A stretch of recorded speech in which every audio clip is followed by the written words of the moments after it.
The camera was rolling when she said it.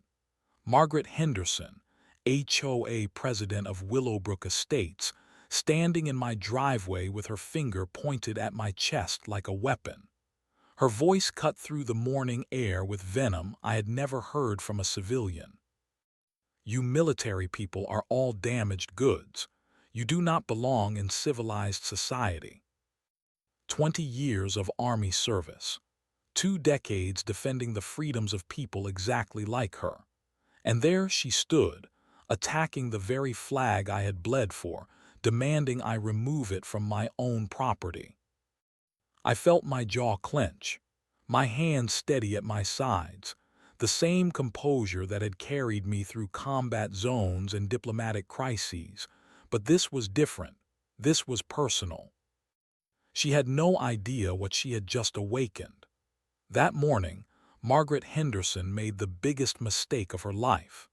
She decided to wage war against a lieutenant colonel who had spent 2 decades learning how to fight battles that actually mattered. What happened next would change everything. My name is Lieutenant Colonel Sarah Mitchell, and after 20 years of serving my country, I thought I had earned some peace. The suburbs of Willowbrook Estates looked perfect when I first drove through those pristine streets. Manicured lawns stretched like green carpets. White picket fences lined the sidewalks. American flags hung from several porches, welcoming me home. This was exactly what I had dreamed of during those long deployments overseas. A quiet neighborhood where I could finally unpack my life and enjoy the retirement I had earned through 2 decades of military service. The moving truck arrived on a Saturday morning in early spring. Neighbors emerged from their houses like curious prairie dogs. Smiling faces appeared over fences. Helping hands reached for boxes. These people seemed genuine, warm, and welcoming. Everything I had hoped for in a community. Mrs. Chen from across the street brought me homemade cookies. The Johnsons next door offered to help with my heavy furniture. Even the teenagers from down the block asked if I needed anything from the store. For the first time in years, I felt like I belonged somewhere. Then she appeared. Margaret Henderson swept down the sidewalk like she owned every inch of concrete. Perfectly pressed khakis, clipboard in hand, smile stretched tight across her face. She introduced herself as the HOA president with the kind of authority that made my military instincts twitch. "Welcome to Willowbrook Estates," she said, her eyes scanning my moving truck like a customs inspector. "I hope you will find our community standards to your liking." Something about her tone made me pause. 20 years in the Army teaches you to read people quickly. Authority figures, especially. And Margaret Henderson carried herself like someone who had never earned the power she wielded. "I am sure I will," I replied, keeping my voice neutral. "I appreciate good order and structure." Her smile widened, but her eyes remained cold. "Oh, wonderful. We have very specific guidelines here. I will make sure you receive our handbook. It covers everything from lawn maintenance to exterior decorations." I watched her catalog every detail of my belongings as the movers carried them past. My military medals in their display case. My folded American flag from my retirement ceremony. The photos of my unit that had traveled with me to 3 different continents. "Military, I see," she said, her voice dropping to something that might have been disapproval. "Well, we certainly appreciate your service. I trust you understand the importance of following rules." The way she said it made my skin crawl, like she was speaking to a child who might not understand how civilized people behaved. "I have spent my entire career following rules, ma'am. I understand their importance." She nodded, making a note on her clipboard. "Excellent. I will be in touch soon." As Margaret Henderson walked away, I noticed something that should have been my first warning. The neighbors who had been so helpful and friendly suddenly found reasons to go back inside their houses. The warm community atmosphere vanished like someone had flipped a switch. I stood in my driveway, watching her disappear around the corner, and felt the first stirring of unease. Something about this woman reminded me of the worst kind of officer, the type who confused authority with leadership, who mistook fear for respect. But I was tired from the move, eager to settle into my new life. I pushed the feeling aside and got back to work. I had boxes to unpack, a home to organize, and a peaceful retirement to begin. If only I had known what I was walking into. The handbook arrived 3 days later, not delivered by mail, but personally presented by Margaret Henderson herself. She stood on my front porch at exactly 8 in the morning, holding a 3-ring binder thick enough to stop a bullet. "The Willowbrook Estates Community Guidelines," she announced, handing me the massive document. "I recommend you read every page carefully. We take compliance very seriously here." I accepted the binder with growing disbelief. It had to be over 200 pages long. I had seen military operation manuals that were shorter. "This covers everything you need to know," Margaret continued. "Grass height specifications, approved paint colors, landscaping requirements, vehicle regulations, and proper flag display protocols." That last part caught my attention. Flag display protocols. Her smile turned sharp. "Oh yes, we have very specific rules about flags, size, placement, materials. Everything must be approved by the Architectural Review Board first." I felt my jaw tighten.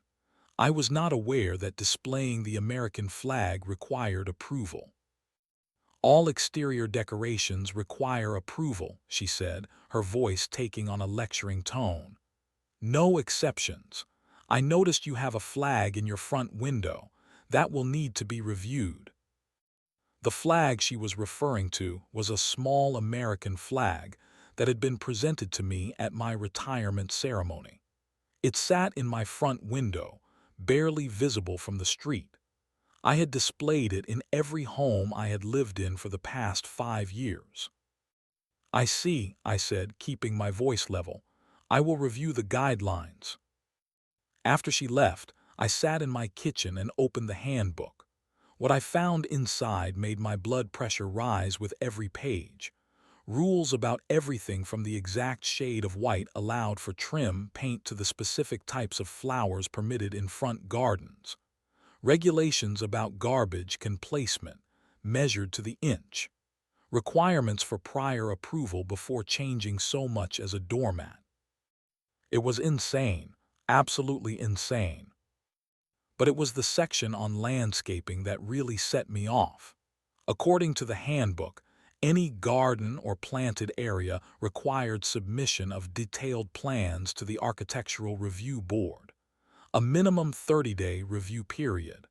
Possible rejection if plants were not on the approved species list. I looked out my kitchen window at the small herb garden I had planted the day before. Tomatoes, basil, oregano, and thyme. The same herbs I had grown at every duty station. My small way of making any place feel like home. According to these rules, I was in violation.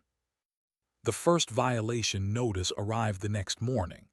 Certified mail, official HOA letterhead, Margaret Henderson's signature at the bottom.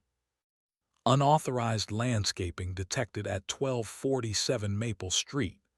Immediate removal required or face daily fines of $50. I stared at the letter in disbelief.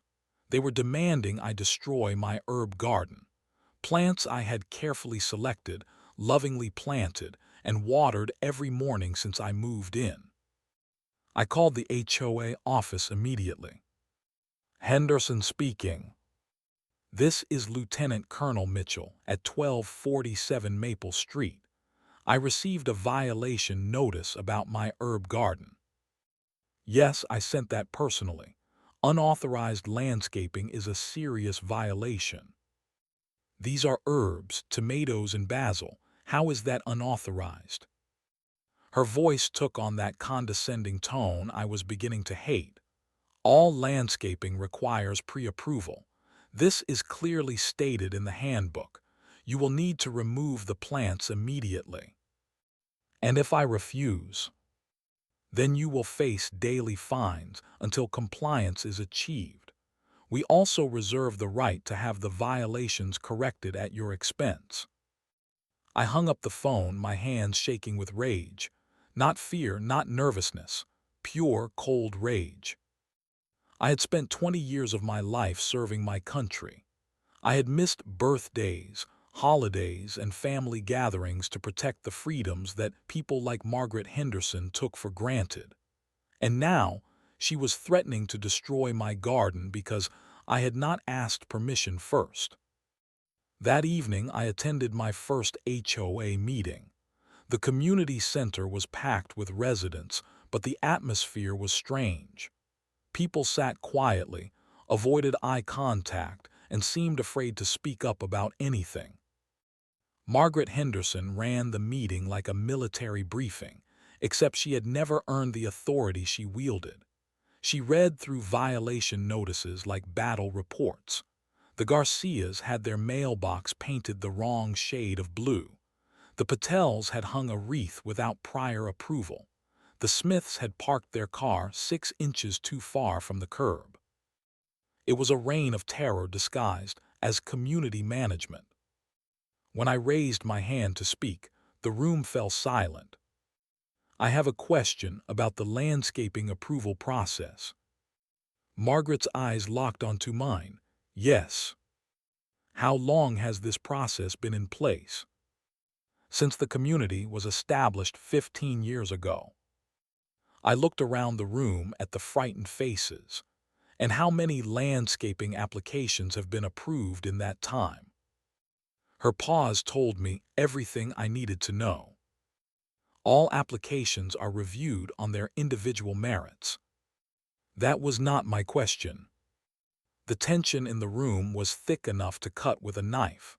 Margaret Henderson was not used to being challenged, and I was not used to being bullied. The war had begun. Margaret Henderson declared war the next morning. I woke up to find her standing in my front yard with a digital camera, taking photographs of my property like a crime scene investigator. "What are you doing?" I called out from my front door. "Documenting violations," she replied without looking up. "Multiple infractions detected." I walked outside in my robe and slippers, watching her photograph my mailbox, my front steps, and my windows. She was building a case against me, one picture at a time. What violations exactly? She consulted her clipboard with the satisfaction of a prosecutor reading charges. Unauthorized herbs still present. American flag displayed without approval. Mailbox numbers not regulation font. Trash can visible from street on non-collection day. Every word hit me like a slap.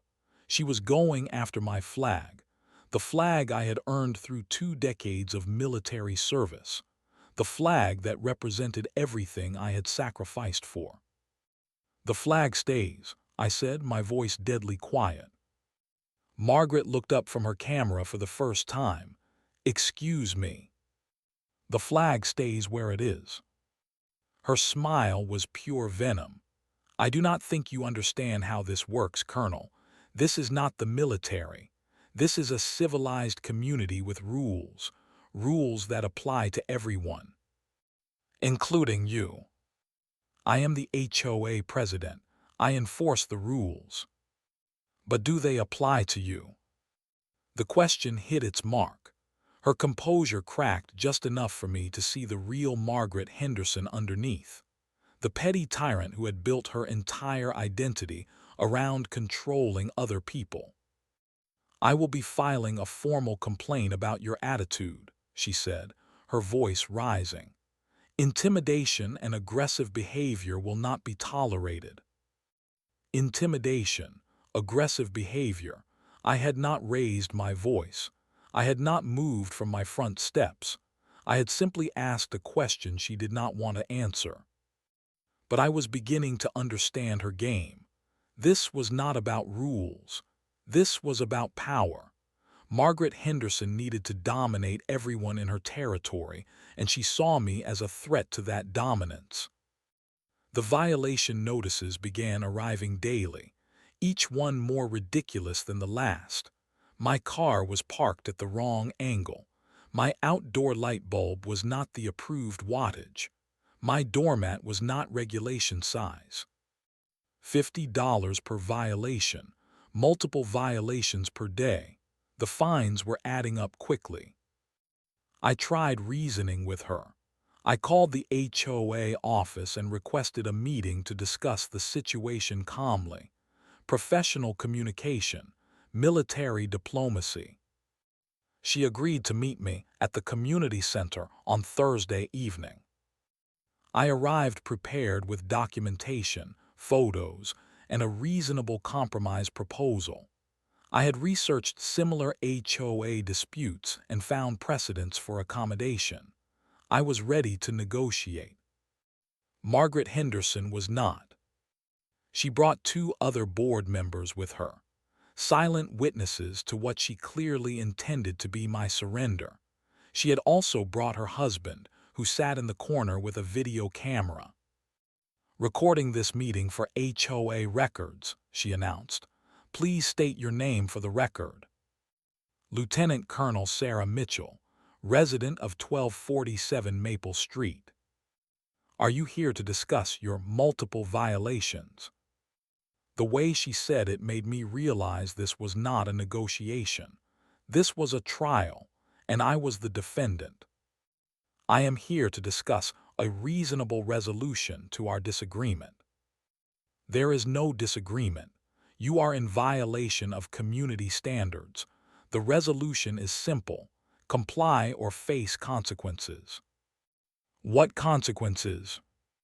Her smile was cold enough to freeze water. "Legal action, liens against your property, forced compliance at your expense. We have many tools at our disposal." I felt something shift inside me. The same feeling I had experienced in combat zones when negotiations failed and military action became necessary. "I served my country for 20 years, I said, my voice steady. "I have earned the right to display my flag." "Your military service is irrelevant here. This is a civilian community." "My military service is never irrelevant." Margaret leaned forward, her voice dropping to a whisper that the camera could not pick up. "You military people are all the same. You think your service gives you special privileges. It does not. Not here. Not in my community." That was when I knew this was never going to end peacefully. Margaret Henderson had made this personal. She had turned my peaceful retirement into a battlefield, and she had no idea what kind of opponent she was facing. I stood up from the table, my decision made. "Thank you for your time," I said formally. "I will be in touch." As I walked toward the door, I heard her call out behind me. "Colonel Mitchell, I hope you are prepared for what comes next." I paused at the door and turned back to face her. "Ma'am, I have been prepared for what comes next my entire adult life." The real war was about to begin. The confrontation came on a Tuesday morning at exactly 7:30 a.m. I was loading my car for a doctor's appointment when Margaret Henderson appeared in my driveway like an avenging angel of suburban justice. But she was not alone this time. Her husband followed behind her with a professional video camera, the kind used for depositions and legal proceedings. She carried her clipboard and a printed stack of documents that looked official enough to be court papers. "Colonel Mitchell," she called out, her voice carrying the authority of someone who had never been challenged. We need to discuss your continued violations. I straightened up from my car, keys in hand, and faced her. I am on my way to an appointment. This will not take long. We have documented 17 separate violations of community standards at this property. The fines total over $2,000. She held up the stack of papers like evidence in a trial. Her husband circled us with the camera, capturing every word, every gesture. "You are blocking my driveway," I said calmly. "I am conducting official HOA business. You are required to cooperate." "I am not required to do anything. This is my property." Margaret stepped closer, her voice rising. "That is where you are wrong. When you bought this house, you agreed to abide by our rules, all of our rules, including the ones you seem to think do not apply to you. The only rule I am violating is your need to control everyone around you." Her face turned red. "You think your military service makes you special. You think you can ignore our community standards because you wore a uniform. Well, let me tell you something, Colonel. Your war games are over. This is the real world, and in the real world there are consequences for people who refuse to follow rules." I felt my control slipping. 20 years of military discipline were the only thing keeping me from saying what I really thought about her and her ridiculous rules. "Move out of my driveway," I said, my voice dropping to the tone I had used with insubordinate soldiers. "I will not be intimidated by your military attitude," Margaret shot back. "You military people are all the same, damaged goods, unfit for civilized society." The words hit me like a physical blow. Damaged goods, unfit for civilized society. I had spent 20 years defending her right to say those words. I had missed my daughter's graduation because I was deployed overseas protecting people like Margaret Henderson. I had sacrificed my health, my relationships, and my youth in service to my country. And she was calling me damaged goods. "You need to leave my property," I said, my hands steady at my sides. "I am not going anywhere until you agree to comply with our regulations, starting with that flag." She pointed at my front window where my retirement flag sat in its small display case. The flag that had been presented to me by my commanding officer on my final day of service. "The flag stays." "The flag is a violation of our exterior decoration policy. It will be removed, or we will have it removed." "You will not touch my flag." Margaret smiled with the cruelty of someone who had found her opponent's weakness. "Watch me." She stepped toward my front door, her husband following with the camera. "This is how it works, Colonel. You can comply voluntarily, or we can make your life so miserable that you will beg to comply." I moved to block her path. "You are not entering my house. I am conducting an HOA inspection. Property owners are required to provide access." "No." "Then you are in violation of another community standard. Access denial. That is another $500 in fines."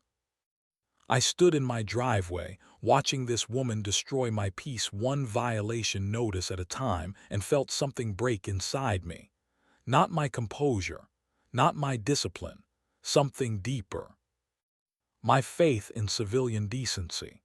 My belief that the freedoms I had spent 20 years defending actually meant something. "You want to know what damaged goods looks like?" I asked, my voice carrying across the neighborhood like a command. Damaged goods is a person who has never served anything larger than themselves. Damaged goods is someone who builds their entire identity around bullying their neighbors. Margaret's smile widened. "Are you threatening me?" "I am educating you." "Jim, make sure you get this on camera." Verbal threats from the military resident. Her husband nodded, zooming in on my face. I have made no threats, I said calmly, but I am going to give you some free advice. You have spent the last month trying to intimidate someone who has spent 20 years dealing with people who were actually dangerous. You have mistaken patience for weakness, and you have made the biggest mistake of your life. What mistake is that? I looked directly into her husband's camera. You declared war on someone who knows how to fight one. Margaret laughed, but there was nervousness in it now. What are you going to do, Colonel? Call in an airstrike? I am going to make some phone calls. To who? I smiled for the first time in weeks. People you have never heard of. People who understand what real authority looks like. People who have spent their careers dealing with bullies like you. You are delusional if you think anyone cares about your little flag dispute. We are about to find out. I walked back to my car, leaving Margaret Henderson standing in my driveway with her camera and her clipboard and her stack of violation notices. She had no idea what was coming, but she was about to learn the difference between civilian harassment and military precision. I went back inside my house and closed the door behind me. For the first time in weeks, I felt calm, focused, the way I had always felt when a mission shifted from planning to execution. Margaret Henderson had just made her final mistake. My home office was a shrine to 20 years of military service, commendations on the walls, photos with generals and diplomats, contact information for people who had shaped national policy and international relations. I sat down at my desk and opened my address book. The first call was to Colonel James Patterson, my former commanding officer who now worked in Pentagon public affairs. We had served together in 3 combat zones. He had been at my retirement ceremony. Sarah, good to hear from you. How is retirement treating you? Not as well as I hoped, Jim. I have a situation. I explained the harassment, the discrimination, and Margaret Henderson's attack on my military service. Jim listened without interruption, the way he always did when receiving a mission briefing. She said, "What about military personnel? Damaged goods, unfit for civilized society, on camera." The silence that followed was the kind that preceded artillery strikes. "Send me everything you have. Documentation, photos, recordings. I will make some calls." The second call was to Maria Santos, a veteran rights attorney who had helped me navigate my retirement benefits. She specialized in discrimination cases against military personnel. "Sarah, this is exactly the kind of case that needs national attention. HOA discrimination against veterans is a growing problem. We need to make an example." "What do you need from me?" "Everything. Every violation notice, every communication, every witness statement. We are going to bury them in paperwork." The third call was to my old friend Captain Lisa Chen, who now worked as a congressional liaison for veteran affairs. She had contacts in media and government that could amplify this story beyond a simple neighborhood dispute. "You know what this is really about, Sarah? It is about respect. Respect for the people who served their country, and when that respect is attacked, we respond." Each phone call activated another network, another resource, another ally who understood what Margaret Henderson had really done when she attacked my military service. By noon, I had spoken with 6 different people in government, media, and legal advocacy. Each conversation had ended the same way. "What do you need from us?" I spent the afternoon documenting everything. Every violation notice, every harassing phone call, every intimidating visit. I organized it with the precision of a military intelligence report. Photos of Margaret Henderson trespassing on my property, recordings of her discriminatory statements, witness statements from neighbors who had been afraid to speak up. The evidence was overwhelming. But I was not finished. I called the state attorney general's office and filed a formal complaint about HOA violations of fair housing laws. I contacted the local FBI field office and reported harassment of military personnel. I reached out to 3 different news stations with veteran affairs reporters. Each call was a carefully aimed shot at the foundation of Margaret Henderson's power structure. By evening, I had activated a network of allies that stretched from local government to the Pentagon. People who understood that an attack on one veteran was an attack on all veterans. Margaret Henderson thought she was fighting a retired Army officer who wanted to keep her herb garden. She was actually fighting the entire military establishment. At 8 p.m. my phone rang. "Colonel Mitchell, this is Sergeant Martinez from the County Sheriff's Department. We have received several reports of harassment in your neighborhood. Are you available to file a formal complaint?" "Yes, I am. We will be there in 20 minutes. Please have your documentation ready." I hung up the phone and looked out my front window at Margaret Henderson's house. The lights were on. Her car was in the driveway. She was probably planning her next violation notice. She had no idea that law enforcement was already on the way. The doorbell rang exactly 20 minutes later. 2 sheriff's deputies stood on my front porch, notebooks ready. "Ma'am, we understand you have been experiencing harassment from a neighbor." "Yes, and it is all documented." I handed them the complete file I had prepared. Photos, recordings, witness statements, and a timeline of escalating harassment. Deputy Martinez flipped through the pages with growing concern. "This is extensive. How long has this been going on?" "6 weeks. And this person is your HOA president?" "Yes." The deputies exchanged glances. They had seen this before. "Ma'am, we are going to need to speak with the other party. Can you identify the individuals involved?" I gave them Margaret Henderson's address and contact information. I also provided the names of witnesses who had observed her harassment. "We will be in touch," Deputy Martinez said. "In the meantime, if there are any more incidents, call us immediately." After they left, I sat in my living room and felt something I had not experienced in weeks. Hope. Margaret Henderson's reign of terror was about to end. The counterattack began at dawn. I woke up to the sound of vehicles in my driveway.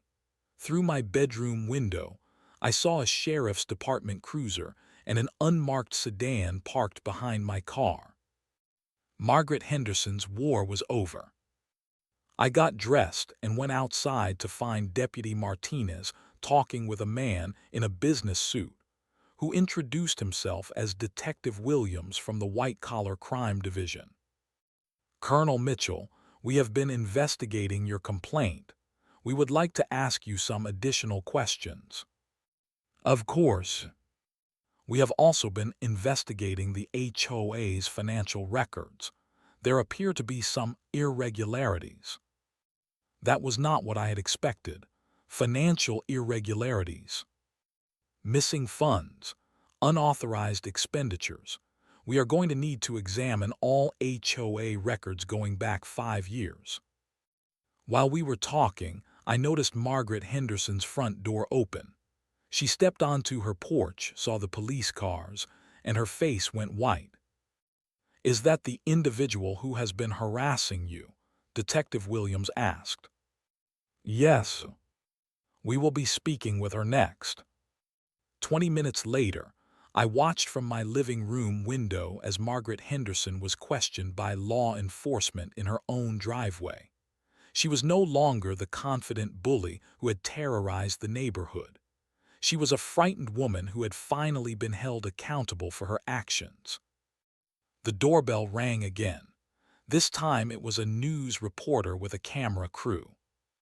"Colonel Mitchell, I am Jennifer Walsh from Channel 7 News. We understand you have been experiencing discrimination as a military veteran." The story was going public. I invited them inside and told my story on camera. The harassment, the intimidation, the attacks on my military service. Everything Margaret Henderson had done to destroy my peaceful retirement.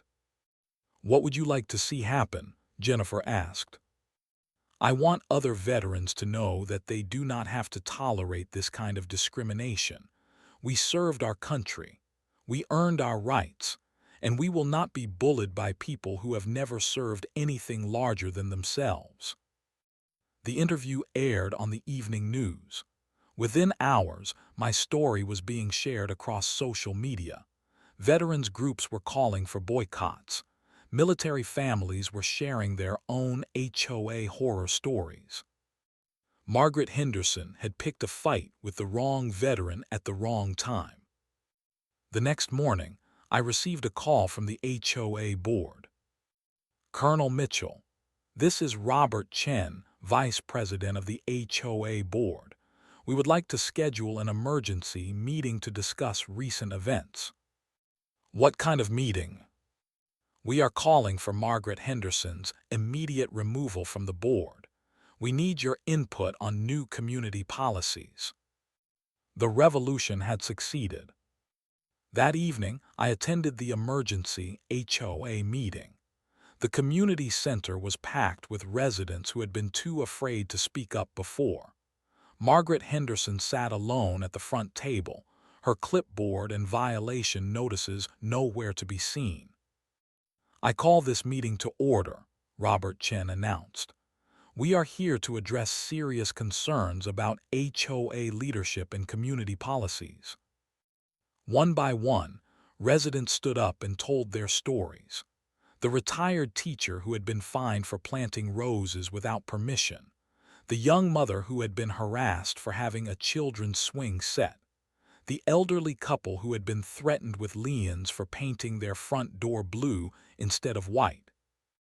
Margaret Henderson had terrorized the entire neighborhood. "I move for a vote of no confidence in our current president," Robert Chen announced. "Seconded," called out Mrs. Johnson from next door. The vote was unanimous. Margaret Henderson was officially removed from her position. "I further move that we revise our community guidelines to eliminate discriminatory policies and excessive regulations." Seconded. Another unanimous vote.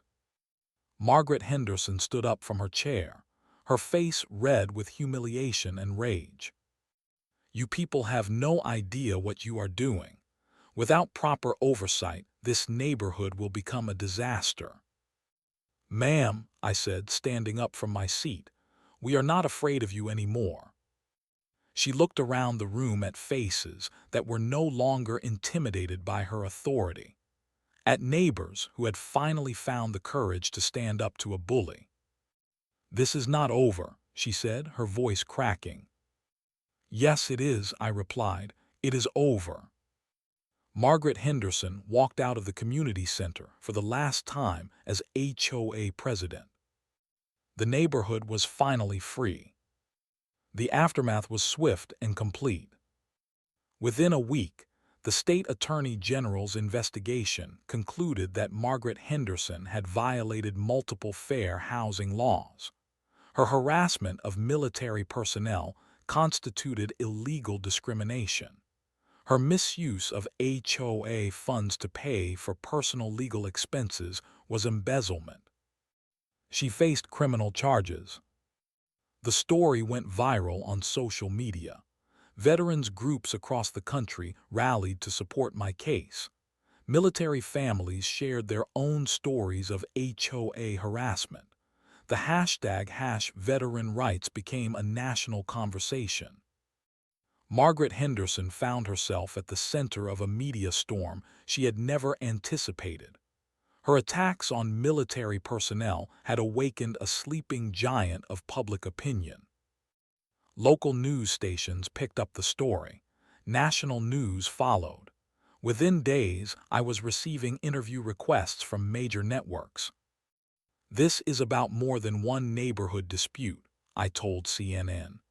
"This is about respect for the men and women who served their country. When you attack one veteran, you attack all veterans." The legal settlement came quickly. Margaret Henderson's attorney recommended immediate capitulation rather than face a lengthy court battle she could not win. All violation notices were rescinded. All fines were refunded. The HOA paid for legal expenses and damages. Margaret Henderson was banned from holding any position in the HOA. But the most satisfying part was the formal apology. The Willowbrook Estates HOA formally apologizes to Lieutenant Colonel Sarah Mitchell for the harassment, discrimination, and disrespect she experienced.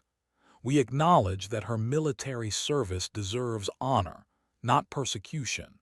We commit to ensuring this never happens again." The apology was signed by the entire board and posted on the HOA website for all residents to see. Margaret Henderson never signed it. She refused to acknowledge any wrongdoing until the end. The new HOA board wasted no time implementing changes. The community guidelines were completely rewritten. Reasonable regulations replaced petty micromanagement. The Architectural Review Board was eliminated entirely. Residents were finally free to live in their own homes without fear of harassment. My herb garden flourished that summer. My American flag remained in its place of honor. My retirement finally became the peaceful experience I had earned through 20 years of service. But the most important change was not in the rules. It was in the community itself. Neighbors who had been afraid to speak up for years found their voices. The reign of terror was over. People began talking to each other again. Children played in their yards without fear that someone would call the HOA to complain. Willowbrook Estates became the community it was always supposed to be. Margaret Henderson moved away 6 months later. She sold her house quietly and disappeared from the neighborhood she had terrorized for so long. Nobody knew where she went. Nobody cared. I received hundreds of letters from veterans who had faced similar harassment, military families dealing with HOA bullies, service members who had been discriminated against by people who had never served their country. Each letter reminded me that my fight had been about more than just my own peace and quiet. It had been about the principle that military service deserves respect, not persecution. The veteran who had been deployed to 3 combat zones, the Marine who had lost a leg in Afghanistan, the Navy SEAL who had been told his service medals were excessive decorations. All of them had been bullied by people who had never risked anything for their country. My victory became their victory. 1 year later, I still live in the same house. I still tend my herb garden. I still display my American flag with pride. But now I also serve as an advocate for veterans facing HOA discrimination. Margaret Henderson thought she could intimidate a retired Army officer into submission. Instead, she created a national movement for veteran rights. She picked a fight with the wrong soldier. And she lost.